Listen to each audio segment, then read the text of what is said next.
Willkommen zu einer neuen Episode der Luxamed GmbH, dem Podcast für frequenzspezifischen Mikrostrom und der Mikrostromtherapie im Allgemeinen. Mein Name ist Patrick Walicek und in dieser Episode habe ich Ihnen wieder ein Interview mitgebracht, nämlich mit Heilpraktikerin Marita Gierlich.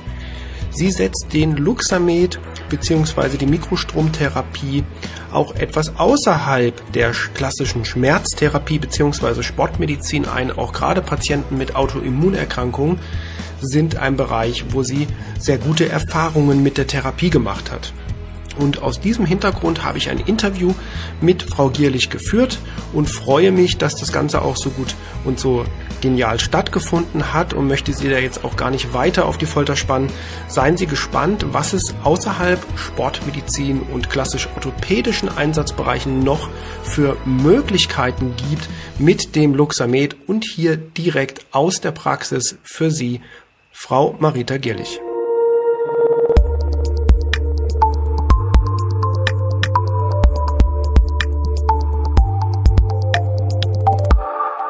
Hallo Frau Marita Gierlich, Heilpraktikerin. Ich freue mich, dass das geklappt hat für unser Podcast, auch mit leicht anfänglich technischen Schwierigkeiten von meiner Seite.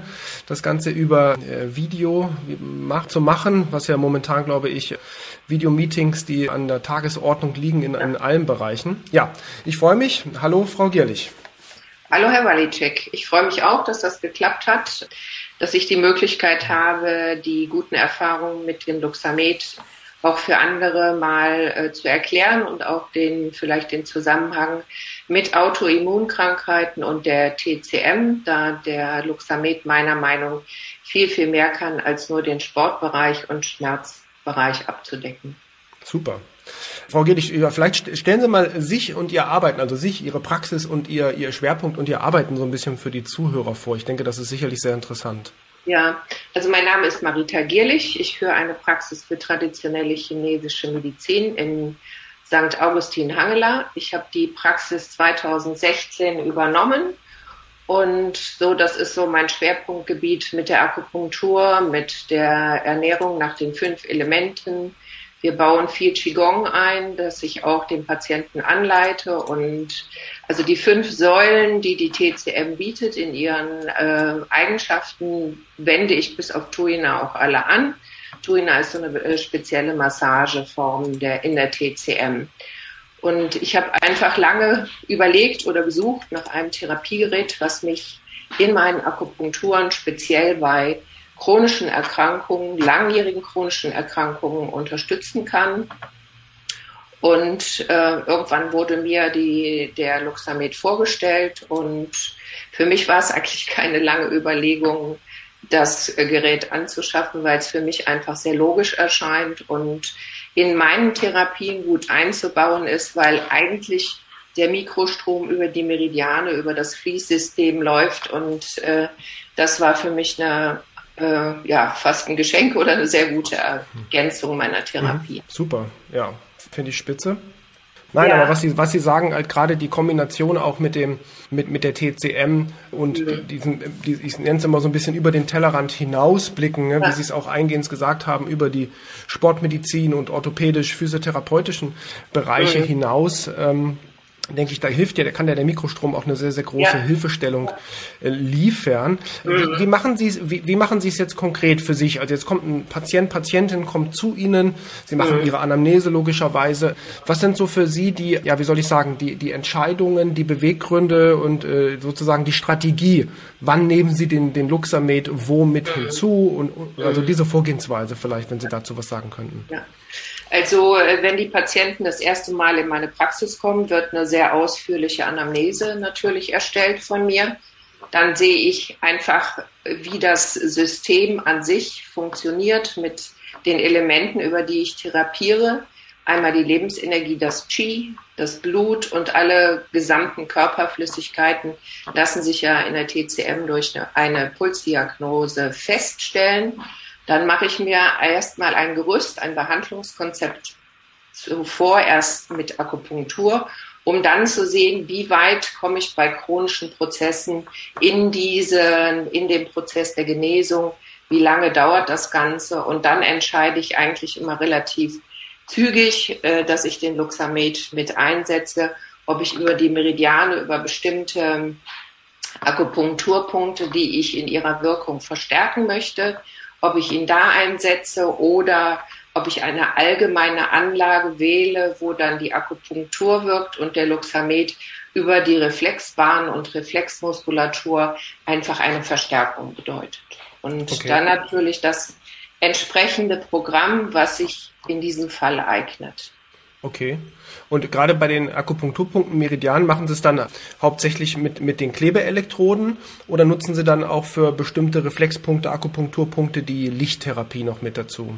Das auf jeden Fall. Also zum Beispiel, wenn ich Kniebehandlung oder Schmerzbehandlung mache, die auf einen bestimmten Bereich fokussiert sind, nehme ich dann auf jeden Fall die Lichtelektroden, um an dem Ort des Geschehens eigentlich die Wirkung nochmal zu verstärken. Okay. Und von der Anlage her, da hatten wir uns ja auch neulich persönlich kurz drüber unterhalten, Sie setzen eigentlich größtenteils auf diese Systemanlage, ja? Genau, auf die Systemanlage, weil bei vielen Knieproblemen oder Rückenproblemen, wenn ich die so isoliert behandle, dann habe ich zwar in dem Moment eine Erleichterung für den Patienten, was ja zum ersten Mal auch sehr wichtig ist und eigentlich eine gute Erfahrung gleich für den Patienten bedeutet. Aber erfahrungsgemäß sitzt ja das Übel, also es gibt ja immer die Theorie, auch gerade in der TCM, nach der Wurzel und nach dem Zweig. Ja. Und durch diese lokalen Behandlungen komme ich meines Erachtens nach nicht tief genug an die Wurzel. Das kann zwar die Momentaufnahme dann geben, der Patient hat Erleichterung, aber es kann ja sein, das ganze System ist ja bindegewebig miteinander verbunden, dass eigentlich die Ursache irgendwo ein Rückenproblem oder ein anderes Problem ist, auch ein organisches Problem sein kann. Ja, ist super spannend, hat auch nichts mit Vorbereitung zu tun, aber weil Sie das gerade sagen, mit dem Gesamtsystem, mit dem Bindegewebe, ich habe tatsächlich gerade ein Buch offen, kann man jetzt wahrscheinlich im Video nicht wirklich sehen, ist das Buch Energiemedizin von James Oschmann, ist ein echt super spannendes Buch und hat auch sehr viele, ja, wie soll ich sagen, also erklärt auch so ein bisschen die Grundlagen, warum eigentlich der Mikrostrom gerade eben auch über das System wirkt, wie er sich verteilt, wie die Frequenzen aufgenommen werden und so weiter. Also kann ich empfehlen, ist wirklich ein super spannendes Buch. Werde ich jetzt für die Zuhörer, die das natürlich hier nicht sehen können in einem Podcast, aber ich werde das auch mal in diese Shownotes, also in die Episodenbeschreibung als Link mit reinpacken, weil kann ich wirklich empfehlen. Und genau dieser Teil mit der extrazellulären Matrix, eben gerade Bindegewebsbereich und diesem Halbleitersystem, also die elektronische Leitung, habe ich tatsächlich auch offen, weil ich da was zu schreiben möchte. Und das ist genau der Punkt, warum wir ja auch in vielen Seminaren mit dem Matthias Rother zum Beispiel zusammen, der sehr stark eben diese Systemanlage präferiert und auch einsetzt, eben auch in seinem physiotherapeutischen Kontext, also auch weg von der TCM, zeigt sich ganz einfach, dass das System allumfänglich wirkt, also mit eben diesem systemischen Ansatz und dann halt sehr schön mit den Lichtköpfen, mit den LED-Lichtköpfen sozusagen nochmal punktuell entweder tatsächlich lokal Entzündungen behandeln oder andere Bereiche halt wie Akupunkturbereiche, Ich kann ja auch am Verlauf der Kurven sehen, welche Anlage in einem hypermetabolen Zustand ist. Da habe ich ja auch entsprechend direkt das blaue Licht und dann kann ich von da aus entscheiden, wo kommt jetzt der Lichtkopf hin, um die Entzündung oder die Reizung im Gewebe dann darüber hinausgehen zu therapieren. Ja, nee, das ist, dafür ist es ja auch gemacht, dass man eben dieses Feedback, diese Interaktion sozusagen auch sieht und eben auch die schnelle Veränderung sehen kann. Jetzt sagten Sie ja, dass Sie gerade auch schwerpunktmäßig in den Bereich so Autoimmunerkrankungen hineingehen. Können Sie da vielleicht noch ein bisschen was zu sagen? Also ich habe viele Patientinnen, die halt so im Jenseits des Lebens, weiß nicht, also die zweite Lebenshälfte ankommen, wo also auch die Menopause eingesetzt hat und dann verändert sich ja sehr viel im Körper und danach können sich Autoimmunerkrankungen gerade im gynäkologischen Bereich, so meine Erfahrung, ob man das verallgemeinern kann, das kann ich natürlich nicht sagen, aber es sind meine Erfahrungen, dass sich dann wirklich so Schmerzsyndrome unterschiedlicher Genese im gynäkologischen Bereich einstellen. Und ich habe da mit dem Luxamed die besten Erfahrungen gemacht, weil ich einfach viel tiefer ins System einsteigen kann, dass ich das begleitend mache, ne? Also, und damit habe ich sehr gute Erfahrungen gemacht, weil die Patientinnen haben zum Teil stärkste Schmerzschübe, gerade jetzt im Frühjahr und im Herbst, wo sich auch der ganze Körper, der ganze Energiefluss wieder verändert, treten solche Schübe dann in ganz schlimmem Maße auf. Und es hat lange gedauert, bis die Leute Vertrauen finden, weil gerade Schmerzpatienten sind sehr, sehr sensibel, wenn man ihnen eine neue Therapie vorschlägt oder bis sie wirklich diesen Schritt gehen, abzugeben, die Verantwortung abzugeben und der ganzen Therapie zu vertrauen. Und das finde ich beim Luxamed eben das Gute. Er findet den Weg der Therapie, macht ja auch immer diese Rückkopplung und Feedback, so dass er auch festlegt, wo die Therapie eigentlich stattfinden muss.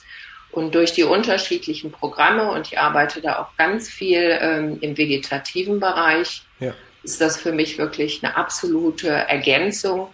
Und das ganze System ist ja derartig gestresst, einmal geweblich, von den Schmerzen her und die Patientin an sich ja auch, weil die sehr verzweifelt sind und da ist dieser vegetative Ausgleich, das ist wie, als wenn man einen Schalter umgelegt hätte bei den Patientinnen. Also das wirkt sehr, sehr gut und ich kann das nur wirklich weiterempfehlen, sich auch ruhig auf diesen Weg mal zu begeben.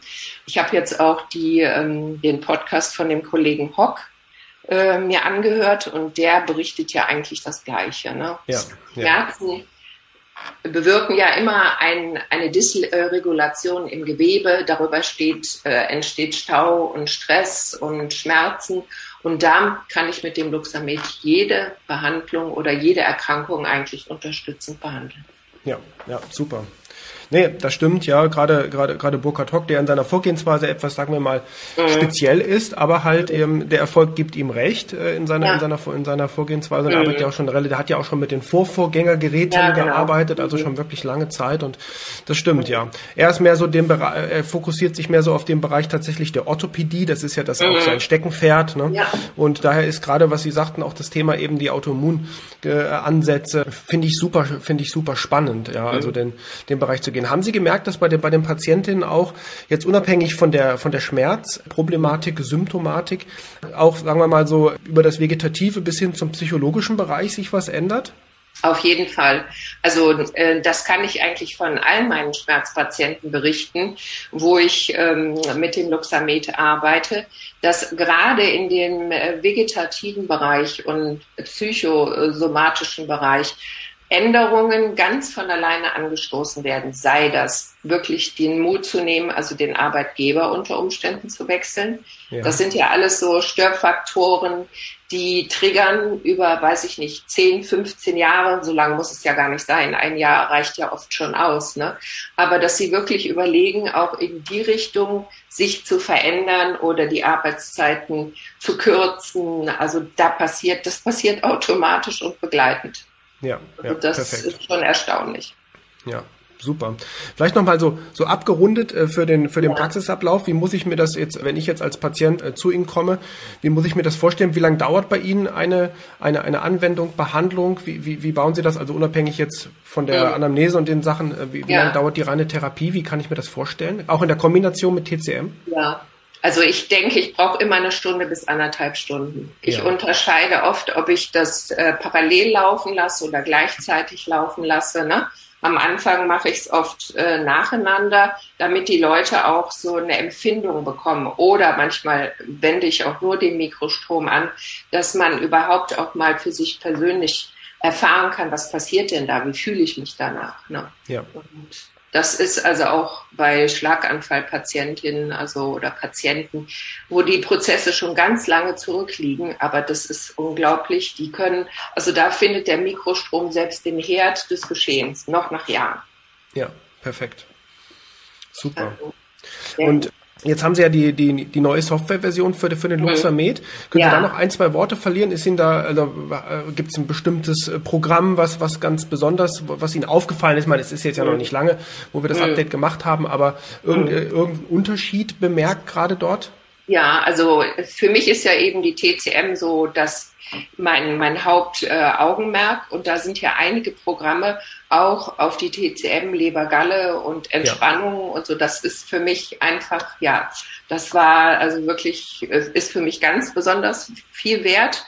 Und auch die ganzen Stoffwechselgeschichten, die ich da jetzt ganz differenziert ansteuern kann, finde ich sehr gut.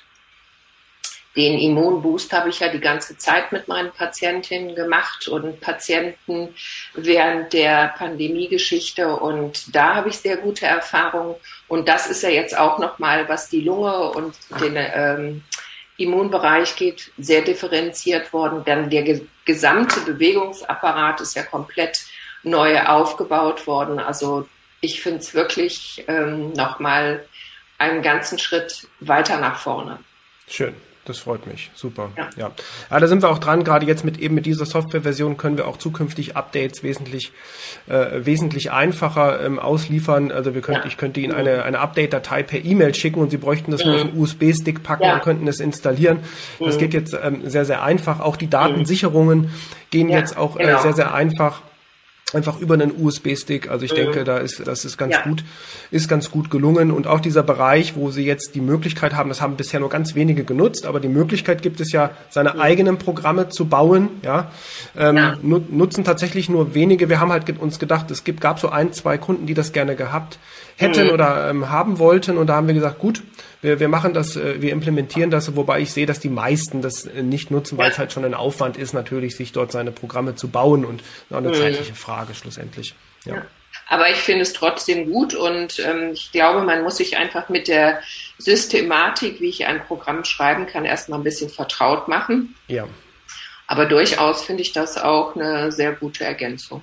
Ja, da werden wir auch im internen Schulungsbereich definitiv noch Inputs kommen und Videotrainings kommen, wie man das machen kann und welche Abläufe man integrieren kann und so weiter, Ja, das wollte ich auch einfach mal anmerken, also der ganze Videobereich und manchmal fällt es ja schwer, sich einen Podcast wirklich anzuschauen, muss man ja ehrlich zugeben, aber ich muss sagen, das ist wirklich immer eine Bereicherung und ich lerne bei jedem auch noch ein Stückchen weit dazu.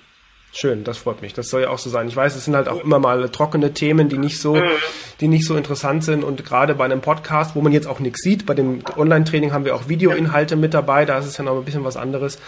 Ja, es wird auch jetzt im Sommer, weil wir können natürlich aufgrund der aktuellen Lage schlechte Seminare durchführen oder nur wirklich unter erheblichen Aufwänden. Aber wir werden im Juni diesen Jahres wird es ein Seminar geben, ein Webseminar, was wieder live gestreamt wird. Diesmal mit dem Matthias Rother zusammen. Das werden wir hier direkt bei uns haben wir so ein kleines, will man sagen, Videostudio hier bei uns implementiert. Und da wird es eben auch wieder um diese systemische Komponente und die Reflexmuskeln gehen einfach. Wir sehen, dass das viele einsetzen, viele auch interessiert und einfach dort dann noch ein bisschen Input liefern möchten. Ja, das ist sehr gut. Also da werde ich sicherlich auch teilnehmen. Ja. Super. Ja, dann sage ich, Frau Gierlich, ganz herzlichen Dank, dass Sie sich die Zeit genommen haben. Ihnen für das Interview. Und dann würde ich sagen, wir sehen uns sehr, sehr bald, weil wir noch ein kleines Update bei Ihnen durchführen möchten. Ja. Und dann würde ich sagen, wünsche ich Ihnen bis dahin alles Gute, viel Gesundheit und sage bis bald. Vielen Dank, Herr Walicek. Tschüss. Das war das Interview mit Heilpraktikerin Marita Gierlich und ihren Erfahrungen zur Luxamed Mikrostromtherapie, auch mal etwas abseits der klassischen Schmerztherapie bzw. Sportmedizin. Ich hoffe, das Interview hat Ihnen gefallen. Sie konnten ein paar Inputs mitnehmen, ein paar Ideen vielleicht auch mitnehmen. Und wie gewohnt, wenn Ihnen unser Podcast gefällt, abonnieren Sie uns, egal wo Sie uns hören. Geben Sie uns 5 Sterne auf Apple Podcasts, Spotify, Deezer, wo auch immer. Und wenn Sie Fragen haben, wenn Sie selber mal in einem Podcast dabei sein möchten, schreiben Sie uns. Alle Kontaktdaten finden Sie in den Shownotes über den Link oder auf www.luxamed.de. Damit sage ich vielen Dank fürs Einschalten, vielen Dank fürs Zuhören und bis zur nächsten Episode.